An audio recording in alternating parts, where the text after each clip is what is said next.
All right, so let's call to order the regular business meeting of the Board of Education for Monday, July 24th to order. If I could ask everybody to please stand and recite the Pledge of Allegiance. Pledge allegiance to the flag of the United States of America and to the republic for which it stands, one nation, under God, indivisible, with liberty and justice for all. Community High School District 128 School Board meeting July 24, 2017. Members of the D128 School Board are seated at a long conference table. Okay, so roll call, please. Jim Batson. Here. Peck Rudy. Here. Kevin Dugan. Here. Karen Lundstedt. Here. Ellen Mauer. Here. Scott Luce. Mac Thurman. Here. Okay, so we note Scott Luce is absent for the record.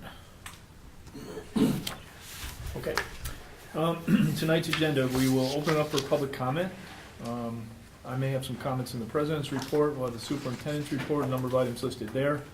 On the consent vote agenda, we're going to make two changes to this agenda. Number one, item number B will be removed. We need to make some small edits to those minutes. And then we are also pulling item E. The contract that was posted indicated it would be approved in the August 28th meeting, so we will pull that and approve it in the next meeting. Let's see, then program and personnel. There's a number of items listed there. Updates from facilities and finance. There is no update from property. Anything on CEDAW? Not that I know of. Okay. Nothing from CEDAW, ISD, nothing from them. And we'll have a brief executive session to discuss employment of an employee and semi-annual review of the closed session minutes. Again, those, are there any comments on the closed session minutes? That's actually number 9 on my report, so we'll cover that in my report, Okay. Pat. And that should be it. All right, no action after the executive session. All right? Okay. Public comment. Anybody like to speak? The board waits for a member of the audience to approach. Yeah, I'd ask you to limit your comments to 3 minutes, please. A member of the audience stands to address the Evening, board. Board. Wayne Hassler. There are two contracts that were to be approved, but if I understand you correctly, one of them just got pulled off, the superintendent's contract. I believe there's only one, is that true, or am I? What about the construction manager's Oh, contract? yeah. Was that on for approval? That is on Okay. for approval still, yeah. That's an F and F. I want to talk about both contracts. First, the superintendent's contract. I want to start by being very clear. My comments are about the process and not the person. You heard me say that before about contracts. I'm process-oriented. We may very well have the very best person for the job, but I think the process is flawed. First of all, the superintendent's contract was on the consent agenda. I think it should be a matter for public discussion by the board. I don't think this is a contract that you should be doing without public discussion. It makes it look like the board's trying to slip something by the public when you don't talk about it. It's also being extended when my understanding is it doesn't expire until June of 2018. So it was on for tonight. I didn't understand what the rush was. I still think August is too early. It's summer. I've been on the D68 board now for 6 years. I know nobody shows up in the summer. It's a ghost town. Something this important you might consider doing in October. There's still plenty of time. Second, it's a 5-year extension.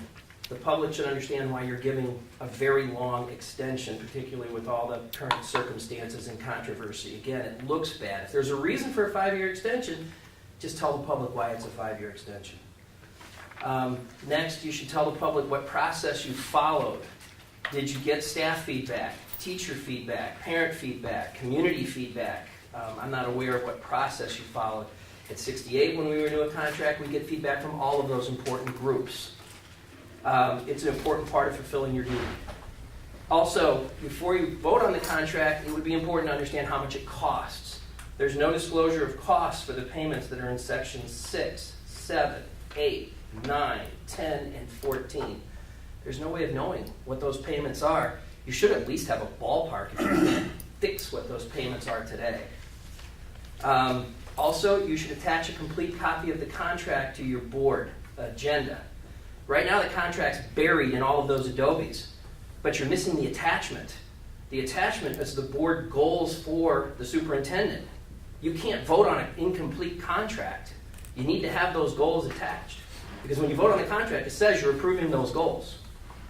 And in section 3, there's a general discussion of what those goals are. I would urge you to add financial goals. In section 3, you talk about student performance and academic performance. Those are the only two standards. I think its superintendent's responsibilities extend to fiscal responsibility for the district, building management, and administration of the staff. The contract has a huge retirement bonus in it. We eliminated retirement bonuses at 68 under the theory that why are you paying money to people walking out the door? Spend the money on people while they're here. Give them performance bonuses, not retirement bonuses. Once they're gone, you don't get anything for your money. They're gone. The termination provisions of the contract should be reviewed with your school attorney. They're seriously flawed. There's no clear standard. There's a couple of fuzzy words in there about how you can terminate it, but there's no clear standard. The evaluation section in 26 doesn't mention financial performance again. That should be one of the criteria that you evaluate your superintendent on.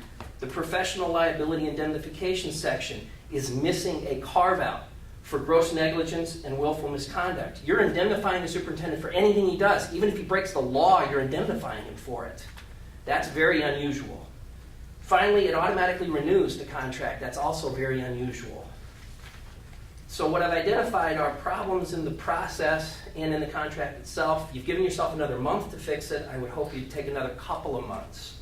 And I want to close by saying it's not about the person, it's about the process. So please don't take any comments I have as being in any way negative about the person.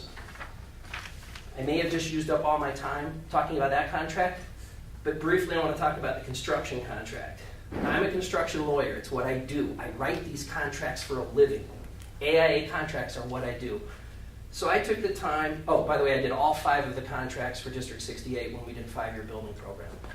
I read all 118 pages of this contract. There are mistakes in it that will cost this district money. So I would urge you not to approve it tonight. Take a month to fix these mistakes. I'm happy to go over them or send you an email identifying them. I don't want to take up your board meeting time, but a couple of highlights. The additional insured language in section 11.2.2 does not protect you individual board members. You should be specifically listed as additional insureds so that you're not personally liable. The expenses section in 4.2.2 is way out of line. It has the district paying for the contractors' cell phones, laptops, iPads, bottled water, office supplies, internet service. This is all overhead you shouldn't be paying for. The price incentive is wrong. This is a fixed fee contract. But if it goes over the projected budget, the contractor gets a bonus of 1.75%. So what's his incentive? To hold costs down? No, get costs up so I can earn a 1.75% bonus. The waiver of consequential damages in section 15.1.6 goes against the district. Only the district will have consequential damages if this project is not done right. The contractor's not going to have consequential damages, so we shouldn't be waiving them as a district. If the work isn't done by February 19th, 2019, the contractor shifts to an hourly. And the hourly rates are pretty high in here, but most importantly, there's no requirement that the contractor give you timesheets. He's going to submit a bill saying my hourly for this month is this number. He doesn't have any obligation to tell you how he got to that number. You should get timesheets. In section 6.1.2, the contractor can force the district to spend more money, and the district can't say no without a good reason. You shouldn't give the contractor the ability to force you to spend more money. In section 6.7.2, the district is obligated to pay the contractor's costs in preventing damage, injury, or loss due to an emergency. But there's no carve-out if the contractor itself created the emergency.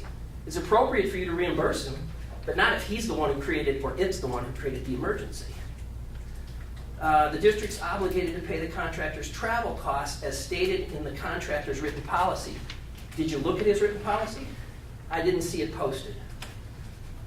The district's paying the contractor's insurance costs in section 6.6.1. That's unusual. That's overhead. The contract properly strikes out mediation. Mediation's terrible. In one section, you say if there's a dispute, you're going to litigate it. But then in section 15.3.2, you put mediation back in, so the contract's internally inconsistent. Either get rid of the mediation everywhere, or understand that mediation, at least in my 30 years of experience as a contract lawyer, construction lawyer, it's not good. The 1-year warranty is defective. You've got a 1-year warranty from the date of substantial completion. It should be 1 year from the date of substantial completion or the installation of an item. Let's say substantial completion is October 1, they don't install some piece of equipment until January 1, you only get a 10-month warranty on that piece. Plus, if they do repairs, you should get a 1-year warranty on the repairs. If they repair something the day before the 1 year expires and they do a crummy job, it's too bad the way it's written. You should get a warranty book. Every contract I do requires the contractor at the end of the deal to put together all the warranties in a book and give it to the owner. The assignment by the contractor of its subcontracts is a great idea. This is section 5.4.1.3, but it doesn't properly specify how the assignment is supposed to be done. Changes in the work are overpriced. Section 7.3.3 gives a 3% bonus on any change orders. That's too much. The lien waiver provision is unusual. Section 9.3.5 says the contractor doesn't have to give lien waivers for the first payout. Why not? There's nothing unusual about the first payout. There should be lien waivers on every payout. The representation and warranty section, I only have two more. The representation and warranty section, section 3.1.4, misses the most important rep that you can get, that the contract is legal, valid, and binding. That's a standard rep you get in every contract, but it's not in this one. Finally, the standard of care for the contractor has been changed in section 3.3.1. It's watered down, so the contractor has a lower standard of care than is normal. I don't know which attorney you had review this. If you had Lynn Himes do it, I think the world of Lynn. I think he's an excellent educational lawyer, but he's not a construction lawyer like I am. Contracts for this much money, it would behoove the district to go find a specialized lawyer who does that for a living and have them review the contract. I'm not saying you go do that on $100,000 contracts, but multi-million-dollar contracts, it would be worth the money to have it reviewed by a construction-specific lawyer. Thanks for giving me the extra time. And like I said, I'm going to write this up and send it in, so you don't have to watch the videotape and slow down and rewind all the time to listen how fast I'm Taking talking. notes too, so. Thank you very much. Okay, thank you. Nice job. Thank you. I think I could be an auctioneer in another life, too. Another member of the audience stands to address the board. Yeah. Name and address if you could. Amy Hardy, I have children at LHS 10th and 11th grade, going into 10th and 11th grade, 1310 Kristen Drive. As somebody who has 30 years contracts experience, I strongly urge you to heed Mr. Lane's recommendations. Everything he said was completely on point with work I've done in the defense industry and agreements with high-level employee or senior-level executives, C-level executives in a prior employment. But that's not why I'm here. The pool construction and the entrances closing for the pool construction and the back entrance are a monumental concern for me personally. I'm almost apoplectic. I have no idea what I'm going to do to get my kids to school in the next, actually 2 school years. Having an older daughter who is a senior in college, she rode the bus. I never took her. So this is unique to these children. It's not a matter of me being a parent who doesn't believe my children should get on the bus. Trying to get them to school to meet their teachers in a timely fashion and everything else in the mornings, they need lots of extra help, is critically important to me as a parent. I've paid for tutors and everything else at an exorbitant sum. And the way that they're putting the stop, or proposing to put the no stand, no stop orders in the schools around the Heritage area and Dawes and elsewhere is going to shove the traffic out into those neighborhoods. I live up Butterfield North. I have no idea how I'm going to get to work, and I have time commitments to get to work. My employer expects us to be there a certain time. I don't know where the decision came from to close the back gate. I'm not convinced I believe we should do a better job up front figuring out how to solve the parking and ingress and egress issues before we just say, all right, we're going to drop $20 million on a pool that seats 500 people and has 40 parking spaces. The issue is so big, and you're sticking it out into the community that's done a tremendous job supporting the district, and I would like to see more consideration of the board and the management of the school instead of shoving the problem back on the school and the parents. So can you tell me who made the decision or how that happened or if it can be changed? Did you get the email today? No. that Dr. Colentus set out from No. LHS? Ah! Well, No. it goes through the whole process, and if it's okay. Yeah, go right ahead. The school's been working for about 6 months with the Village of Libertyville, including the police department, in terms of traffic management. Right. And so, at the end of that discussion, the recommendation from that group was that the back gate will be used by students, seniors who have parking stickers, and who will be parking in the back, in the regular senior lot, that your daughters may have not used, particularly the older one, because she rode the bus, like my oldest daughter did, coming in. And so those students will come in the back gate, they will simply park, get out of their cars, and get out of the way and get in the building. And then the main entrance will be used for the balance of drop-off. As you know, with the pool construction, well, as you may know, with the pool construction, the road that comes from the back parking, faculty will park in the back lot, of course, exclusively. The road that goes around where the kind of the pool and the west gym is on the end will have to be closed off for construction. So we will lose space there that contain cars during the day. If you have ever driven that way and come out, it will hold, let's say, 30 additional cars, and they come out one at a time. I've done that for several years with my own girls that go to school there.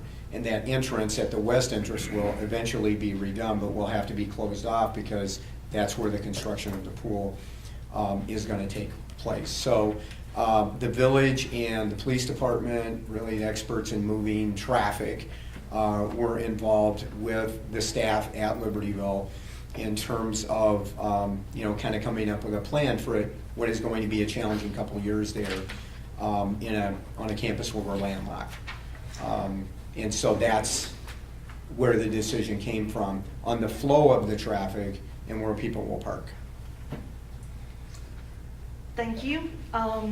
Still monumentally a huge problem going down 176. All those people trying to go east on 176 from Mundelein and everywhere else. I don't think this is an acceptable solution and should have been addressed before a pool was decided on. So thank you, but I'm disappointed. Another member of the audience stands to address the board. Bear with me, I got neuropathy and it's tough. Yeah, I can see. Mind if I sit? Yeah, sit down, Jerry. I'm glad to be back. I think. Nice to see you, Jerry. I haven't seen you. My name is Jerry Verbaden, I live at 309 Carriage Hill Circle in Libertyville. I had seen the agenda, or I had seen one major item in the agenda, which was item number E, Superintendent Apprentice Lee contract renewal. I want to go to record and say we're not, I'm not, and I think an awful lot of the taxpayers are not in favor of that renewal at this point in time. Nothing against the product, nothing against Prentice, but you got a lot of cloudy issues on the table. The indictments, this is not the time. Wait until those are settled, out, cleared. Then you want to consider renewing contract, a very large contract. Fine, look at it then. I applaud Danny? Wayne. My God, he took the words right out of my mouth. That's a big contract. And if it is renewed for 5 years and things don't work out and there's other things that happen, it would cost us probably $1 million, $1.5 million to buy them out. Wait until this thing is cleared, everything is out in the open, and then go forward on something like this. But please, not now. That's it. I do applaud this guy back here. Well, I'll tell you what, if he sits and he looks at a contract with his background and skills, I'd say hire him. Put him on your staff and let him work with us and for us. It sounds like he can save us a lot of money. Thank you. Anybody else? All right. So that brings it to me. Let me make a few comments on some of the comments that were made. Actually, we'll have a broader discussion, I think, on the contractor's contract when we get to F and F. Is that right? That's a number of issues that we ought to discuss. Let me make a couple comments, though, on the superintendent's contract. We pulled that today because, number one, there's a statement in there on the date that it's going to be approved, which is next month, so we want to be consistent with that. Number two, let me make it perfectly clear, and I've spoken to at least the majority of the board members. This board's in full support of Dr. Lee. We know there are issues going on. I'm not able to comment on those at this time because they're ongoing matters, but let there be no doubt that we are fully in support of renewing Dr. Lee's contract. Okay? Okay. My question is, how many of the board members have to say yes to it to approve it? The majority. So Which is 4 of 7. 4? 4 of 7. Yeah. Okay. So, but let there be no Who doubt. requested We're a not gonna, 5-year extension? we're not going to get into a dialogue on it. I don't know who requested a 5-year extension, but let me be clear on the timing and why I believe it's important. Okay. Right now, Dr. Lee has 1 year left in his contract. Okay. That, I think, for the board creates 2 issues that we want to resolve. All right. One, we're going into teacher negotiations in the fall. And I know myself and I think some others that I've spoken to, we would certainly prefer to go into those negotiations with a superintendent that is under contract beyond the current school year. All right. And I anticipate those discussions will probably start early this fall. Okay. The second thing is more of I'm going to call it a selfish reason on the part of this board. If Dr. Lee were to retire, he needs to notify us in September of the year before he retires. Okay?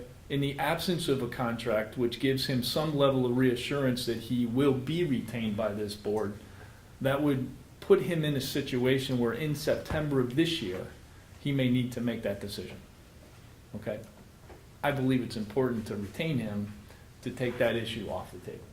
Okay? So practically speaking, at least from our perspective, I think those are 2 of the key issues that are making this a situation that we would like to complete. Okay.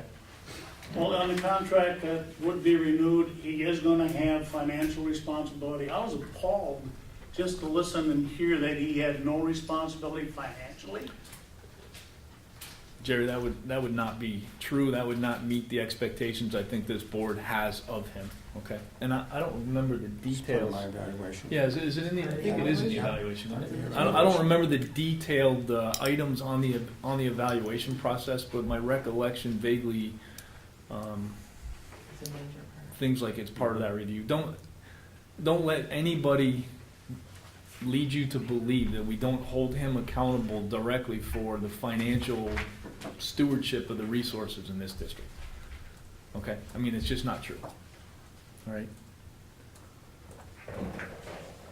Okay, so we will have further discussion on that tonight in closed session. I'd also like to highlight that given that there's been some perception that this is something that is simply brought forward in this consent vote agenda, we've had no fewer than 2 meetings on this topic in closed session. We've discussed it in detail, and we expect to finish those discussions in the closed session tonight.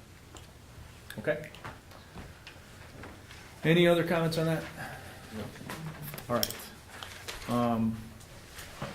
I think one comment with respect to the parking, I mean, let it be noted, we've taken that issue very seriously. I don't think I'm going out on a limb saying we've made the best decision we can based on a large number of meetings addressing that topic. I'm assuming that going forward, if it doesn't work, we're going to figure out what's going to work better. Okay? I mean, to me, it's kind of that simple. I realize it's an inconvenience. I got to tell you something, quite honestly, and this is just my own. I've about had it with the pool, personally. If we don't want the pool, we can pull the damn pool. Okay? I know we don't want to do that. Okay? But honestly, I've heard more complaints about the decision since we've decided to build the pool than I actually heard before we were trying to make the decision to build the pool. Okay? So if the people in Libertyville don't want the pool, we can reopen the issue. All right? But I'm not so sure that's what the majority of the people in this community want based on over 3 years of studying this problem. Okay? So I got a lot of confidence that we've tried to work with traffic professionals to make the best decision we can. All right? I mean, I've even heard people say we're not making decisions in the best interest of this community. Well, let the record be clear that there aren't any of the 7 of us that are in any way, shape, or form benefiting of this personally. So if we're not doing it in the interest of the community, I'm honestly not sure who we're doing it in the interest of. Okay? So my own opinion is I think we've studied it thoroughly. We've consulted people who are skilled in these matters. We've made the best decision we know to make at this point, and we'll look and see how it works once we do it. Not unlike many decisions that we make, we have to make adjustments as we learn more. Okay? And so I think that's where we're at with the poll. Okay? All right, so that takes us to the superintendent report, which appropriately starts with good news. Well, and even in the summer, we do have good news at District 128. The Future Business Leaders of American National Leadership Conference was held June 29th to July 2nd in Anaheim, California. 37 VHHS FBLA club members were among the 12,000 students who attended the conference, competed in leadership events, shared successes, and learned new ideas about shaping their careers through workshops and exhibits. National honors were received by the following VHHS students: Michael Kokinis, Oliver Lang, and Derek Zhang. Marketing finished in 2nd place in the United States. Aparathaja Adaraju, Ashwini Deshpande, and Pavani Pandravada were emerging business issues, were 8th place in the nation. VHHS FBLA advisors are Tony Isabelli, Sean Woody, and Diane Phillips. So congratulations to those students and their advisors.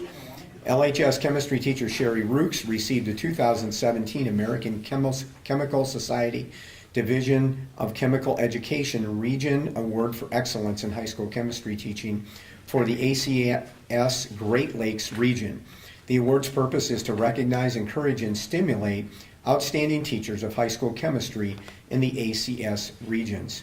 Sherry received the honor in June at the ACS Great Lakes Regional Meeting in Fargo, North Dakota. So congratulations to Sherry, who's once again recognized for her excellence in teaching. LHS student parking, we just wanted to follow up from last month, and I think communication went out to parents and students at 5 o'clock today after review from the village regarding traffic flow, parking at LHS. And the village has, again, worked cooperatively and in good spirit with us to find an alternative for parking. They are going to let us use the Butler Lake area parking for our juniors who need to find a place to park. In the fall, we're very appreciative of those efforts. Board member Scott Luce and our Director of Buildings and Grounds, Mark Koopman, are actually at the Village Plan Commission meeting tonight, going through phase 1, 2, and 3 of the pool construction projects. But we want to thank Mayor Wepler, the village trustees, and the village staff again for working with us on accommodating parking for next year. If that is to be renewed the following year, we'll have additional conversations with the village in order to do that in the future. So that will allow us enough parking spaces for our juniors who might normally compete for parking at the Brainerd lot next year. Detachments, sent the board a message this afternoon, but we got some good news.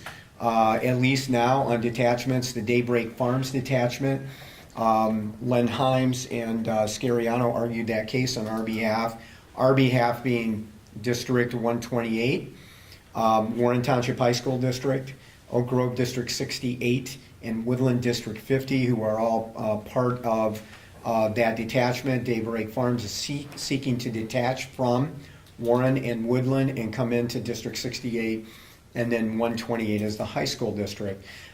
So they were in court in the last few days. Judge Winter, who is hearing the case, will provide a written ruling in the near future. And the impetus of that case was really what rule of law that detachment law that was heard under. The old law or the more current law that we worked collaboratively together on a couple of years ago to get passed in the legislature and the governor's signature in Springfield. So we're hopeful that the judge will rule that the case should be heard under the new law when she gives us our ruling. That has an impact on how that case is heard at the regional board. The regional board had previously agreed that the case should be heard under the new law. So the judge will weigh in on that. We have several other detachments that are kind of in play like that. So that's our update on detachments right now. Just as a clarification, Judge Winter's not always the fastest. The last trial I had in front of her ended in September. She didn't give me my ruling until the end of January. So when she says shortly, maybe 4 or 5 months. So we're hoping for a quicker resolution that you've experienced in the past. But when the case is in abeyance until the judge actually rules on it, and then depending on the ruling, it could be back to the regional board to actually go through that process. So we circumvented a lot of time at the regional board by the regional board actually indicating that they believed it should be heard under the new law moving forward. So we will see, and of course we'll keep the board updated on those as they move forward.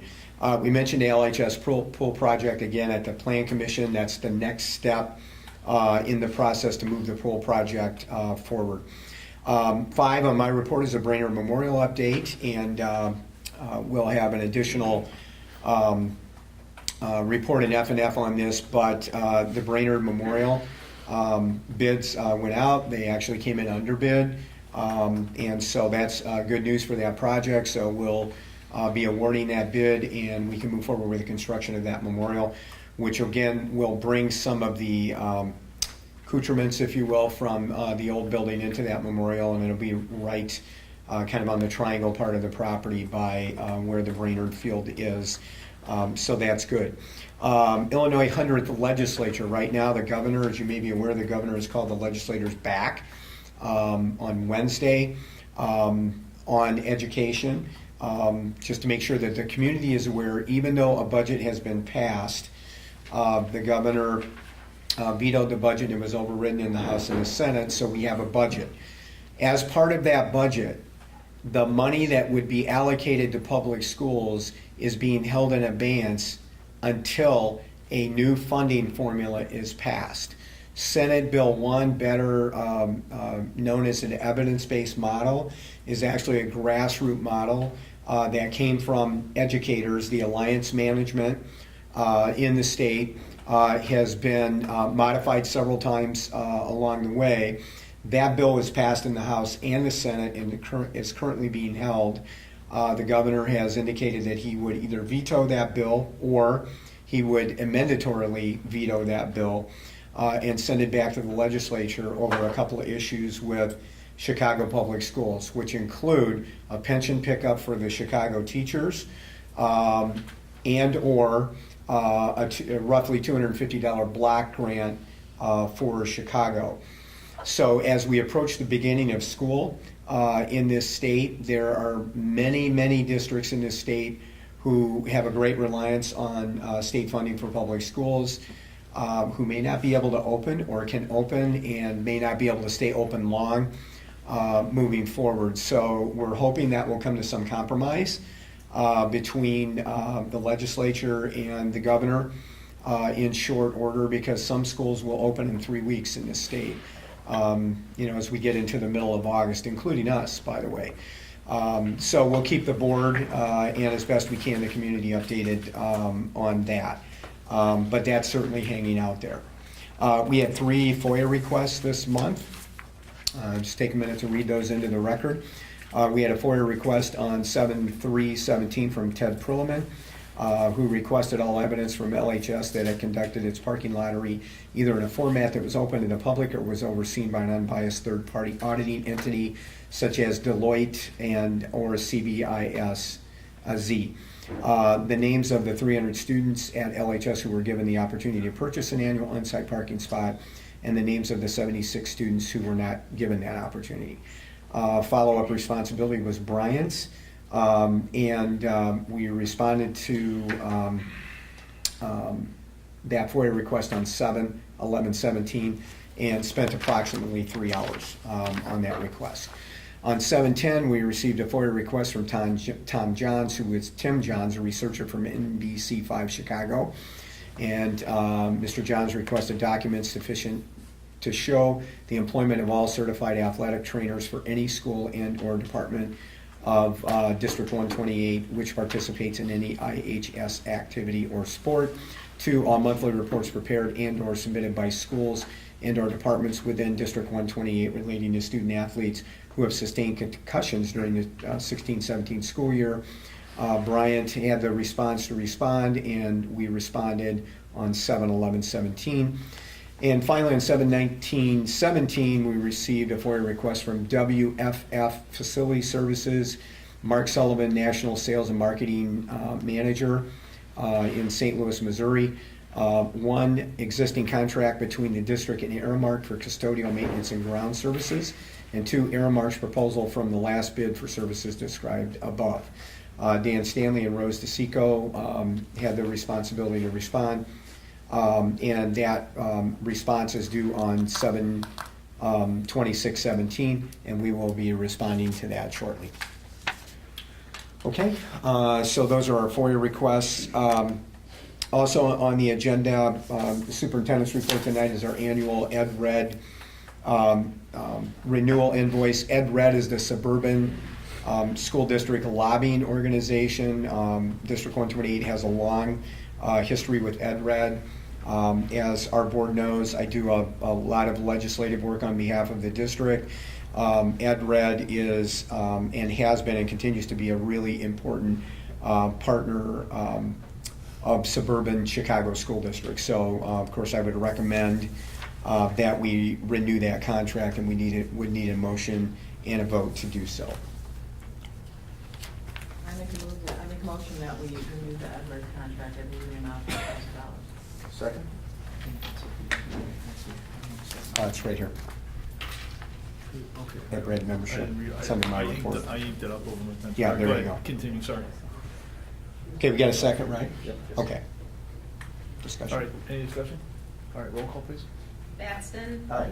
Rudy. It's okay. Aye. Huber. Aye. Lundstedt. Aye. Mauer. Aye. Thurman. Aye. Okay, thank you. And next, we have semi-annual review of closed session meetings, and after review of the minutes, it's our recommendation that we do not release any specific minutes at this point. And depending on what the board determines to do here, if you agree with that recommendation, concur with it, then we would not need to discuss that matter in closed session tonight. That's fine. Is there a motion? Is there a motion? I make a motion that we approve the approve the closed session minutes to remain closed at this time until further review 6 months from now. Second. Any discussion? All right, roll call, please. Batson. Aye. Rudy. Aye. Huber. Aye. Lundstedt. Aye. Mauer. Aye. Thurman. Aye. Okay, Pat, that concludes the superintendent's report. All right, I'm gonna back up 1 second to just highlight a few, I wanna make a few final comments back on this contract, Jerry. If you review this contract, you'll see there's a number of reasons why this is a good thing for us to do, okay? First of all, Say it again, I can't the hear. contract, the superintendent's contract, Uh-huh. okay? Number one, you guys have specifically asked us to take a number of actions financially on a number of things. You will note in this contract 2 things, okay? Number one, even though Dr. Lee is under contract for this academic year, this new contract restates his salary for this current year at a lower number than what is in his current contract. Okay? Why? Because that's what we agreed to, as we agreed to We, the extend board this. agreed to that? And We haven't approved it yet, but that is what we have negotiated with Dr. Lee, okay? Number two, you will note that the increases going forward are linked to the CPI, okay, or 1%, or 1.5%, okay? Like Social Security? I don't know what Social Security is, but I believe you. But I mean, again, I think in all honesty, that is a pretty, that's a pretty tight contract relative to many that are going on in the industry. So we've, worked very collaboratively with Dr. Lee to negotiate what I think are financial terms that are well in the best interest of the district, okay? Last but not least, again, I mentioned the full support of this board for Dr. Lee, acknowledging that there's some issues going on, but if you look at the financial performance of the district, including his wholehearted support of the $18 million of abatements we've done over the last year, if you look at the academic performance of this district, if you look at what he's done to recruit an extremely talented staff that we continue to renew, if you look at what he's done with his staff to foster a culture of diversity within our two high schools at a time where that was very important for us to do. When you look at a number of the other achievements that we've done under his tenure, I hope you'll see it the way I think we see it, which is this is a person we want to keep as long as we can keep. Pat, I'm Okay. not questioning that. That's yours to make the judgment. But I'm telling you, if the contract says that he's responsible for no financial, and I didn't see it in the contract, Well, and again, I would hope the next contract says. yeah, the contract does say that he I has held the still am performance. looking for something from the finance side of the house that Okay. says, we're closing out this year, we spent X, we should have spent Y, we've got a surplus. What is the? Jerry, hold on, we're not going to open up the discussion. Honestly, Jerry, we're going to review the budget in more detail When? in the meeting on On the 7th. 7th. Okay, we've had one session, nobody showed up. Okay, you're more than happy to come on the 7th. Dan's put together some really nice reports that make it very clear, very readable. I hope you're there. Okay, happy to go there. You know what I'm interested in? I'm interested in that bottom line, what's our surplus? We're with you. Okay, Sure. all right.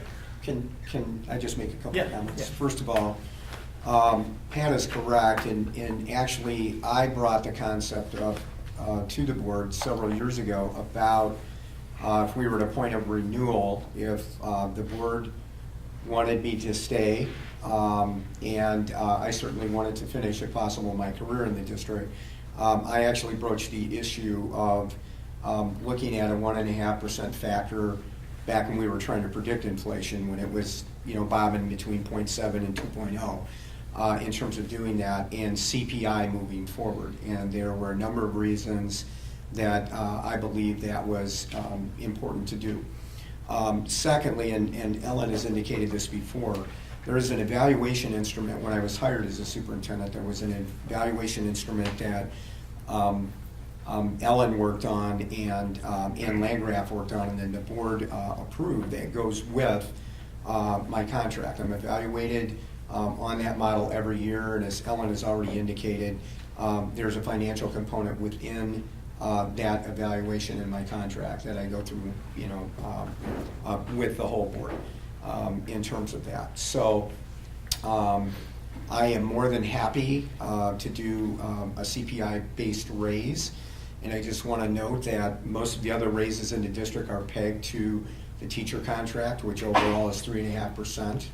And so I'm happy to do the 1.5% and CPI moving forward because I think it's important for me to do that as a superintendent in the last few years that I may work. So Okay. All right. Let's move on. Pat, Go ahead. If you can keep it brief, just so I don't want to derail my own agenda here. Just a quick comment. It's not one to debate. Yeah. I didn't speak earlier, but the one thing I suggest, and first of all, I want to applaud you for taking the spirit of what we talked about in terms of saving money. Both you and Prentice working that out. So if it's less, that's a good sign. And I know it takes some negotiation. The one thing I would encourage the board to do, and it's a very touchy one, and I'm not sure how you do it, is more needs to be said where people understand what you're doing. Because of all the stuff going on, it's not pleasant. There's a lot more scrutiny going on with the board and the public. The more you can tell all the things that are happening to try to work through that, and somehow let people know the good things you're doing relative to these very sensitive subjects, the easier your job will be. Okay, so I'll make That's all I'm one saying. quick comment on that, and then we will move on. So there are matters ongoing. I have not commented on those publicly, okay? Certainly not because I wouldn't want to. but because they are ongoing legal matters, Oh, I we understand. want them to run their full course, okay? When they do, we'll have something to say, okay? I mean, it's not our intent to not be transparent, it just wouldn't be appropriate to comment on an ongoing legal situation, okay? Okay. All right, So that concludes my report. thank you. I That think. concludes that concludes think. mine as well, okay? All right, we're gonna stay focused now, all right. All right, so the consent vote agenda, again, I want to highlight, we're going to remove item B, just to make some minor edits to those minutes. And as we've talked at some length, we're going to eliminate item E, okay? Everything else has also been discussed in committee, so can I ask for a motion to approve the consent vote agenda with the exception of items B and E? I move to approve the consent vote agenda, removing items B and E. Is there a second? Okay, any discussion? All right, if not, roll call, please. Huber. Aye. Lundstedt. Aye. Mauer. Aye. Thurman. Aye. Batson. Aye. Grudy. Aye. Okay, motion carries. Program personnel, Chairperson Mauer. Okay, first we have board policy up for review, second reading and adoption. It's policy 7100, health and eye examinations, immunizations, and exclusion of students. This is the second reading for this. There have been no changes since the first reading. Does anyone have questions about the changes? If not, I would ask for a motion to approve, to approve the second reading and adoption of this board policy. I vote to approve policy 7:100 for a second reading and adoption. Seconded. All right, you got it. Any other discussion? Roll call. Lundstedt. Aye. Mauer. Aye. Thurman. Aye. Batson. Aye. Grudy. Aye. Huber. Aye. Motion carries. Okay, item B, we have a resolution that we need to adopt to regulate expense reimbursements for board, and that involves policies 2:125 and 560. And this would be a yearly adoption. So we're looking to, for an approval to adopt this resolution as presented. Chairperson Mauer waits for the motion to be seconded. Second. Discussion? Roll call. Mauer. Aye. Thurman. Aye. Batson. Aye. Grudy. Aye. Huber. Aye. Lundstedt. Motion carries. Okay. Next, we've got an educational tour request for the journalism convention for the students. Looking for a motion to approve that request. So moved. Second. Any discussion? Roll call, please. Thurman. Aye. Batson. Aye. Grudy. Aye. Huber. Aye. Lundstedt. Aye. Mauer. Aye. Motion carries. Okay, next we have the mastery manager, the Gold Star Learning renewal contract, and we're looking to renew that contract for the next 3 years. So in the amount of $20,736.50 for each of the next year, 2017, 2018, and 2019. So I'm looking for a motion to approve that. So moved. Wait a second. Second. Any discussion? Roll call. Batson. Aye. Grudy. Aye. Huber. Aye. Lundstedt. Aye. Mauer. Aye. Thurman. Aye. All right, motion carries. Last but not least. Okay, next we've got a motion to approve the contract, the next 3-year contract for the LHS graduation at the Sears Center in Hoffman Estates. And that would be for the calendar years 2018, 19, and 20. And the amounts of $34,132.52 for the first year, $35,156.50 for the second year, and $36,211.19 for the third year. So I'm looking for a motion to approve that contract as presented and discussed earlier. So moved. Second. Any discussion? Roll call. Batson. Aye. Grudy. Aye. Huber. Aye. Lundstedt. Aye. Mauer. Aye. Thurman. Aye. Motion carries. Okay. Seeing that there are no others, anyone have any others? Okay. So that concludes the Thanks. program and personnel. Thank you. Facilities and Finance, Chairman Batson. So the first item on the agenda is the pool project construction management contract. So I'd say make the motion and then let's have discussion. Okay. We'll go from there. I make a motion that we approve the LHS pool project construction management contract as presented and discussed earlier. Is there a second? Second. All right, now, discussion. I'll just go on record, I think Mr. Hassard made some very good points, virtually none of which I'm able to really opine on. So I'm open to input from those who can put it into the right perspective there. Rick, do you have any thoughts? Well, I wasn't asked to review the contract, and I haven't reviewed it, so Okay. I'm assuming the Scariano firm did, but I don't know. Correct. Yeah, I mean, we've had no So less than it's what? 4 attorneys review it, is my understanding. Is that right? 2 of ours, 2 of theirs, or 2 of ours and 1 of theirs, maybe it's 3? I don't know how many people, but you got 3 firms involved. Okay. On our side, 2 firms, one Scarlett Hines in it, and the team there, and then Click, the liability cooperative that were part of their legal team as well. Pretty nitpicky from my understanding. And just in trying to, take notes, and I don't mean to pick apart anything that was said. I was trying to write fast and Yeah, kind no, of that's right. understand. I was able to kind of try to look in a couple things. And I don't want to present to be a construction attorney or anything like that, but I think some of the issues that were raised, I don't know that I see necessarily the same thing in a cursory review. Of just a few of the things that, it's hard to write down. In fact, we did talk very fast.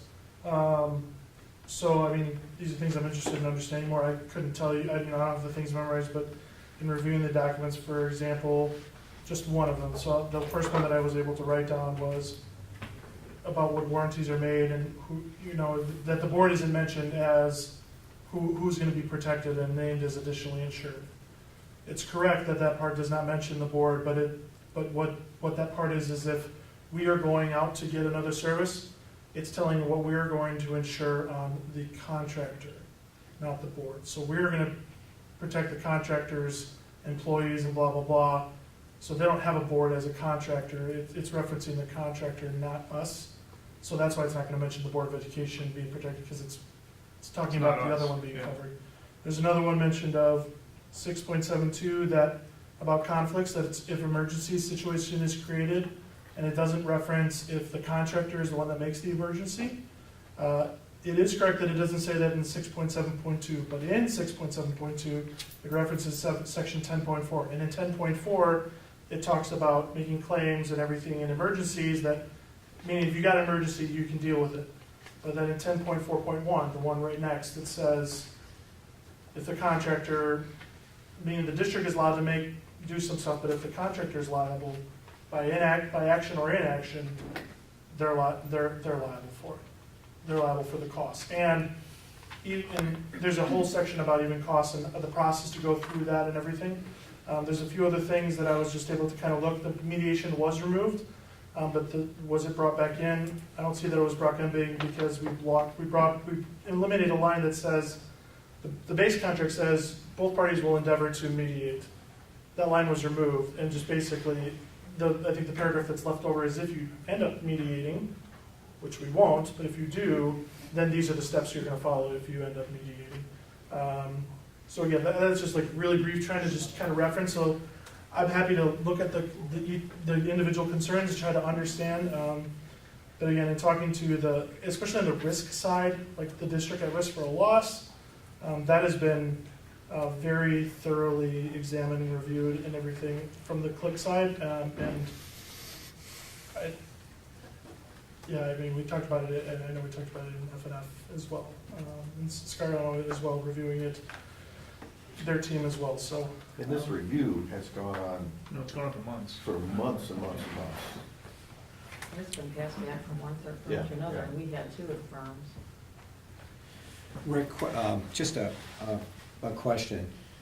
Is it possible for the board to do a contingent approval tonight tied to a final review by our council of any of the questions that have been raised? I mean, is that So we don't have to wait. an entire legal? month. So if Len... Well, I suppose you can do it, I guess that's not really an approval then. if it's Okay, all contingent. right. So, well, that answers the So question, and it's not an approval. That's, I What guess, the about- real base question there. What about, is there an alternative, if we're meeting on the 7th, is there a way, I mean, first of all, I guess I just would ask for a sanity check between you 2 guys, knowing what you heard. Right. I mean, there was I thought it was actually very thorough review. Yeah. Okay, I mean, I give them a lot of credit for that. Is it worth considering that we we do, because he'll either give us the list or we can get it off the tape, run those by Len and get his specific feedback on those and maybe bring it back as early as the 7th, so we don't wait. I would guess we would have to run it by Cliff as well. Um, No. Well, again, I think I'm Yeah. looking for, Because that's Opinion what- on the Right. comments I don't made, want not those a up. complete review of the contract, but an opinion of the comments that were made. And what is I- that timing due yeah, to so where let's, we let's. stand? Yeah, what's the what is- downside of the what is timing impact? if I we mean, do that, we're Dan, we're from going out to your bid, so we don't have any perspective? bids yet. It's not like we've got a shovel in the ground. The downside is, I mean, depending on who you are, a negative on Gil, not that I'm trying to necessarily argue for Gilbane, but negative on them is they don't get paid until there's a contract. I thought they're getting paid now as we go, though. They're still getting some pay or not. They might be as it relates to pre-construction work, but all the other stuff, so that's from what my understanding is a big thing. As far as delaying, you know, I don't necessarily know those implications. If there's stuff relating to timing of, is they're gonna be sending out the bid documents and doing all that stuff? I mean, I'm sure they're a professional company, they're gonna still be working with us and engaging, you know, I mean, they're not Again, gonna I don't stop see their the work. contracts at risk, although one of the things you mentioned, which I happened to see when I scrolled through it, was we had specifically asked the Gilbane guys to cap what their fees were because we were I not think so, comfortable with right. the fact that if the price of steel goes up again, they're gonna get paid more money. Correct, you do have a fixed fee? There's a $20 million cap in there, but if it goes over 20 million, they get more money, so. But are we sure that he reviewed the final contract, the one Well, that I'm was sure most that- recently listed, or could it have been that he reviewed one of the Well, no, many ones the that? comment was on the part of the Gilbane guys, who actually came back when I asked that question, they said, Right. oh no, ours is a fixed fee. Right, but So- I mean, are we sure that the gentleman presenting reviewed the final contract as it was posted, or? I don't know, I can't speak for him. but That's the he thing, because we basically- posted a number of them, that's what I'm saying, so Well, I no, don't know. this wasn't one of the posted contracts, this was the guy from Gilbane who was responsible for the project saying, because I challenged him. Right, said, I said, "Hey," remember that, I Yeah. remember that. And he came back and said that, oh no, I mean, they're not gonna get paid more if the price of steel goes up. Like I said, I'm fine if we put another wing on the building and they gotta do more work, I got no problem with that. Right. But is that a correct read of the contract? If we go over 20 million, they're gonna make more money? I know what think that's a- What do you part think? you're talking about, I gotta scroll. I think that's Well, a comment we I'm need to trying to get. find it in get the- That's why I'm I just wondering happened to what, find that but that's section. why I'm wondering It's what like an version of the A, contract. it's did the you- A134, it's. Yeah, what this contract that's posted says at 5.11, it says if the work exceeds 20 million, then the construction manager's fee shall be increased by 1.75% of the amount of the cost of the work exceeds 20 million. Now, the good news is, it's only the increment though, right? So if it goes to 21 million, you're getting 1.75% of the 1 million. of the increment. Right. Yeah. Because But again, I it's don't understand, the- again, that 20 million, it could be because we put another wing on the building, it could be because the price of steel went up, and these guys at Gilbane didn't even lift another pencil because the price of steel went up, other than they knew they had to come and tell us that. What happened to that? Although they said the fixed cost, when they did their estimates, that their cost is built in, whatever their cost was, we would know.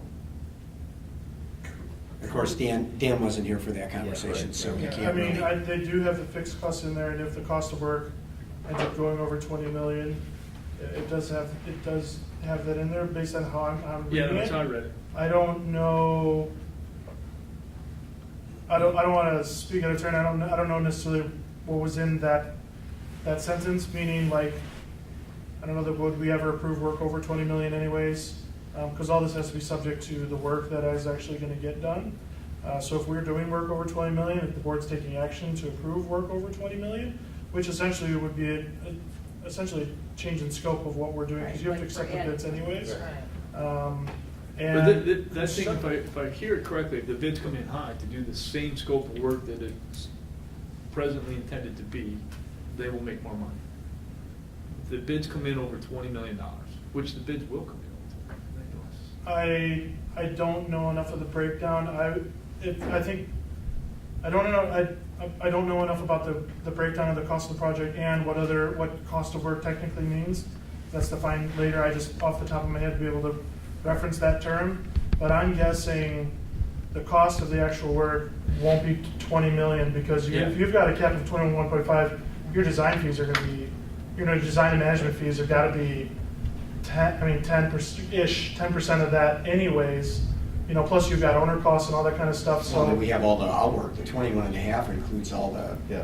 outwork outside the building. Yeah, so I have to review the estimate and see how far away are we from the 20 million? Like, sometimes you have a 21.5 million contract that you look at, but really the Yeah. construction part is only 15. or something, so unfortunately, I don't know that data well enough yet to be able to speak. So the question I have is, if we wanted to leverage the fact that we're going to meet on the 7th, does that give us enough time to set up the meeting? Does that give us enough time to We have get a special, we just have a special meeting before the, we have a special meeting before the budget meeting, Would before that the have, committee meeting. would that give enough time Can you just get 4 people to meet in a meeting?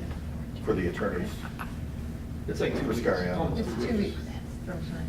It's almost 2 Well, weeks. I mean, it might be enough time for Len in his firm to review the contract. I don't know if it's, gives I Gail wouldn't be Bain looking- sufficient time. Well, I wouldn't be think looking the to first review pass, the I think the contract. first pass right now is, because, look, as it stands today, our guys have looked at it and said, we're good with it, Right. right? So the question to Len would be, someone who I think is knowledgeable came forth with some objections that are at least worth Yeah. understanding. Can you look at them? And Len may look at them, and, Dan, I think he has some good responses to a couple of them already. Maybe Len's gonna look at them and say, okay, you can make that concern, but here's why I don't worry about it. And we may not have to go back to the whole Gilbane and Quick Right, Group. right. That's what If I'm our hoping. attorney looks at it and says it's okay, but I don't know, it sounds to me like it's, We can do that. all right, it's 20 million, I don't know that I feel like making a mistake here. I don't know, to me, that was actually a pretty valid. Well, look, we've spent at least 6 months on the contract, so if we spend 2 more Another week or weeks, 2.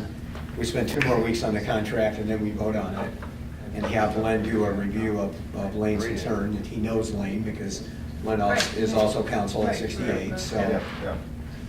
Yeah, I mean, it could just be differences of opinion and different tolerances for Right. risk or whatever. And that's Different fair. experience That's fair. basis, yeah. That's fair, but to be Yeah. honest, I guess I personally am feeling a need not to ignore it, Right. if that makes sense. What do you guys think? I think, looking at it in the 2 weeks' time is a correct move to make, in my opinion. Yeah, that's how I feel about this. Jim?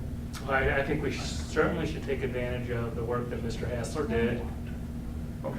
And, One concern I have is, are we asking him to specifically, No. okay, that's what I No, want to be honestly, careful. And actually, what the feedback he gave us, and he will follow up in writing, we'll share that with Len. Okay. And have Len review those Okay. concerns. Unfortunately, what we probably need to do is look at the tape here quickly Yeah, and get it. I would not be going. waiting But- around for him to write that up. But that's okay. Well, we'll probably have that, I'm guessing we'll probably have that tomorrow or the next day. All right, so. So I can let Len know Just make tomorrow one what's going comment. on. What I heard was, I think that sometimes as a lawyer who's negotiated contracts, you're not always sure what the client exactly wants. So if the board is saying, we don't expect to pay more than the lump sum based upon this contract, and if it goes over because the price of steel has gone up or whatever, Yeah. you don't get the extra 1.75%, then you gotta make that clear to Dan and then to. Yeah, that's probably not even a Len Hines issue. Who's ever negotiating, because that language in there is not unusual. And but if that's the client's position, that. Well, again, I'm that's what you want, then it's responding. gotta be made clear. I'm responding to that because I specifically asked that question. And actually, the way it went was the guy from Gilbane said, not me, my stuff's fixed. At which point it was STR we were looking at, and Mike said he's willing to negotiate. Okay. Right, so that was kind of how it went down. Yeah. Because we specifically said, Can't- what's your incentive to come in under budget? Okay? Right, and so that's what I'm saying, is it's sometimes, that's the client, which is the board, has to make sure that those things that you decided on are in there. Yeah. And make sure that. I think they were certainly that clear it's on our negotiated position. in that way, okay? Okay, all And right. they got it. So Yeah, no, that's- they got it. So All right, let me do a quick it's sum, okay? So Yeah. what we'll do is we'll take whatever we have from our notes and whatever Lane sends us. We'll share that with Len and his team there, ask them to review those things, give us some read on that. And then we'll bring that back on the 7th and we'll see where we stand. We'll just have a special, what we have to do, because you may vote on something that night, is we'll have a special board meeting. That's right. Okay? Yeah, well, I Just think we for- do it just before the. Yeah, just budget. before the budget, Okay. or we could actually do the special meeting, vote on that, and we could just put budget under that agenda, so we don't have to have two meetings, because you're not voting on the budget that night. All right, well, let me just ask one other question on this, though, because the way this could go, let's just say, for example, we give Len and company the entire list of things that we heard tonight, okay? And one scenario is Len and company review it and say, I still think we're good. Okay, and that would be the report we would get with Len, okay? Are we willing to vote on it then at that point? I mean, here's what I don't want to do, is I don't want to go back and forth and back. Right.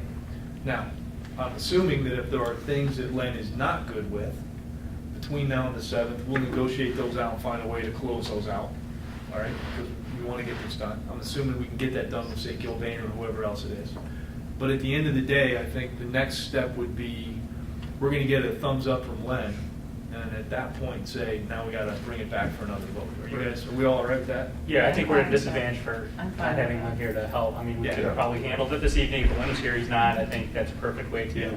But I think we need a motion probably to postpone it until April 7th, though, right? We have Yeah, to well, we have a motion on the table now to approve it, so all we have to do is reject the motion. Now we Yep. just vote You just, no. okay, you don't want to And then- postpone it because. And then administratively, we'll follow. We'll just follow. reject it. No, we don't want to reject it, so we just withdraw, we'll just withdraw Yeah. the motion. Yeah, that would be. Okay, So I we- withdraw well, let me ask, Rick, should we withdraw the motion or vote on it as is? I would withdraw. Well, let's, We can withdraw.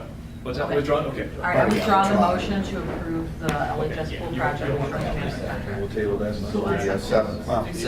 Second? I withdraw my second? Okay. Or do you? Yeah. Okay, we will. Okay, So no action taken. welcome aboard. So, make sure.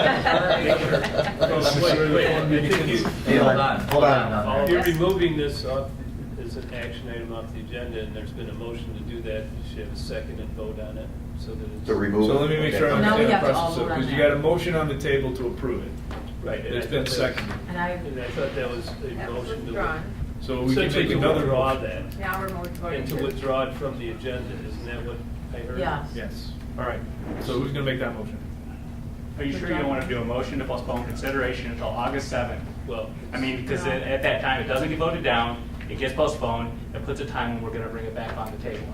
So, I mean, we can do a couple motions. You can do a motion to table it, but that's a little, or a motion to postpone until August Or 7th. just withdraw it. I mean, withdraw, then Karen has to withdraw her second.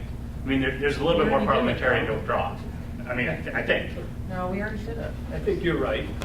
We did it wrong. I mean, But no, let's go through it, go ahead. Matt Go ahead. can't second a motion to withdraw. The person who made the second has to second it. And I think a motion to postpone is a better parliamentary, in my opinion, but again, I defer to the attorney. So Kevin, can I just ask, but there is an open motion on the table, so, But motion to postpone is a privileged motion okay. and again, we have to vote on it.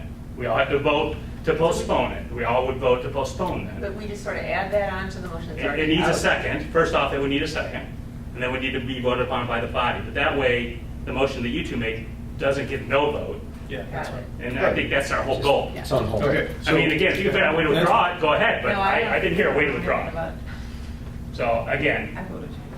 Okay, tell us what to do. Several good I think options. we could go with Kevin's. All right, so is there a But you could motion? withdraw it if you wanted to. withdraw. you figure out how to do it. Let's Is just- there a motion to postpone the vote on the contract until August 7th? I make that motion. Okay, is there a second? Board President Grudy waits for the motion to be seconded. I can second it if that's okay. Second? It's a new motion. It's going to be a second. Okay. Okay, Second. any discussion of that? All right, now, hearing none, roll call. Huber, Aye. Lundstedt, Aye. Mauer, Aye. Thurman, Aye. Batson. Aye. Rudy. Aye. Okay, motion carries. And then the other one is, So it's postponed. is Yeah, postponed. postpone those. All right, Till Yeah. Sunday. Wow, I've never had such On hold. a exciting Not first to, item agenda. not to get so technical, when we come back, that motion's been made and seconded, do we just have discussion and vote on it, or we gotta remake the motion? I think you can just renew the Renew. motion. You bring it up, Yeah, yeah. yeah. Okay. All right, Kevin, remind us to take us through. No, we'll get off the Well, table. yeah, well, Okay. Thanks, Jeff. Yeah. All right, next, tentative FY 18 tentative budget update. Parliamentarian. Yes, we still are. Okay, this is really brief. We met last Tuesday, the 18th, for almost 3 hours and did an initial overview of the tentative budget. And it's just that, it's a tentative budget. Dan has presented visually a number of very easy to follow scenarios from actual to actual, budget to budget, scenarios moving forward. Still doing some analysis of the numbers that ended last year and some comparative data. We'll dig into that deeper on August 7th as we continue that discussion. I think we had a very lively and productive discussion. We also highlighted, as we did in 101, a number of the internal steps that we've taken, including not filling 4 district level positions over the past year and a half or 2 years. Moving forward in the neighborhood of 390,000, maybe almost $400,000. Moving forward, flatlining the budget part of the budget that we control beyond salaries and benefits, et cetera. So we'll review those things again and get into a deeper analysis of the budget. Once again, there is a lot of uncertainty at the state right now.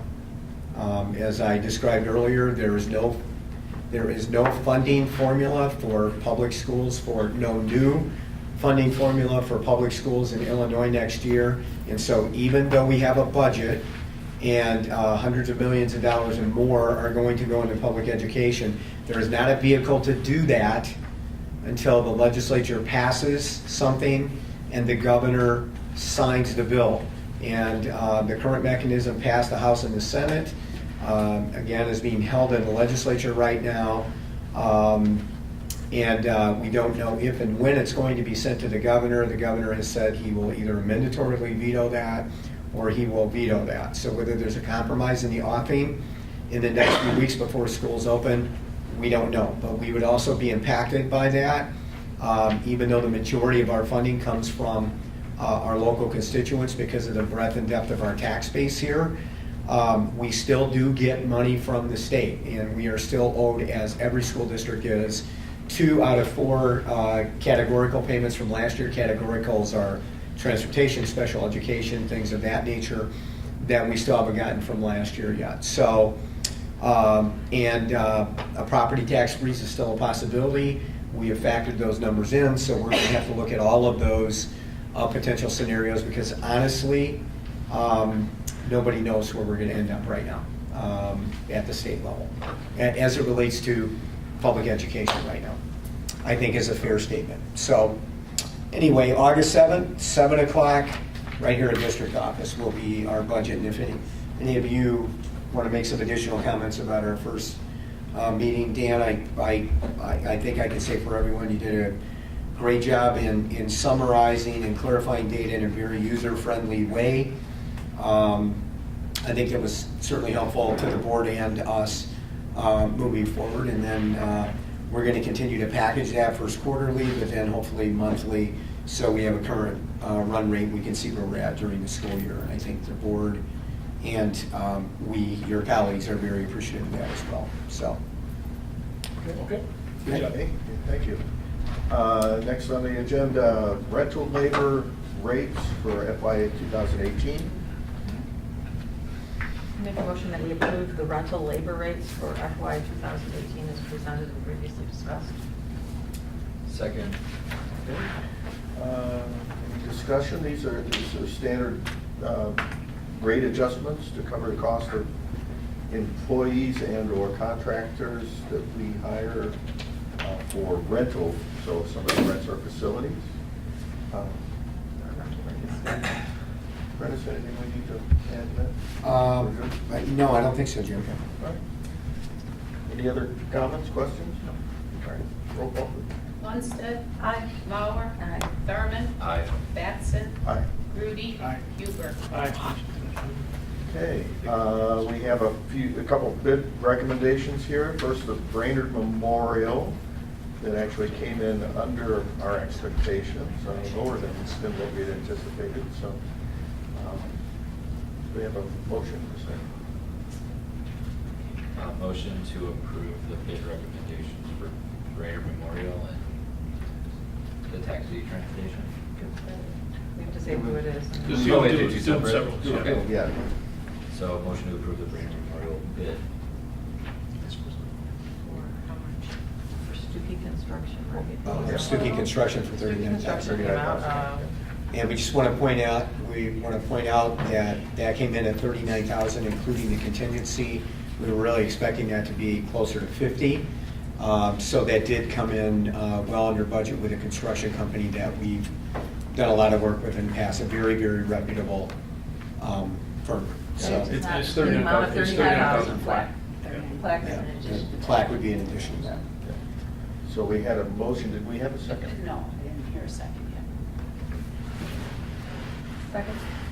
Thank you. Just to clarify, Ellen ended up making the motion. He kind of said a motion too, Yeah. so I just. No, I just gave don't know him that they out. I crossed. just That's gave him fine. out. Yeah, Mac made Take it. her. Okay. No. Yeah, okay. All right. We clear? No. Any other questions or comments? Actually, yeah, go ahead. Go ahead. Mauer. Aye. Thurman. Aye. Batson. Aye. Grudy. Aye. Huber. Aye. Lundstedt. Aye. Boy, my committee thing here is just complicated all night. Yeah, so that- Okay, next one is the Special Services Taxi Transportation Contract, which we have to renew. I make a motion that we accept the bid from American Taxi of Mount Prospect, Illinois, for the transportation of District 128 special needs students for the 2017-18 school year in the amount of $4 per student per share ride. Second. Any questions or comments? This was discussed earlier in the committee meeting. Okay, roll call, please. Thurman. Aye. Batson. Aye. Grudy. Aye. Huber. Aye. Lundstedt. Aye. Mauer. Aye.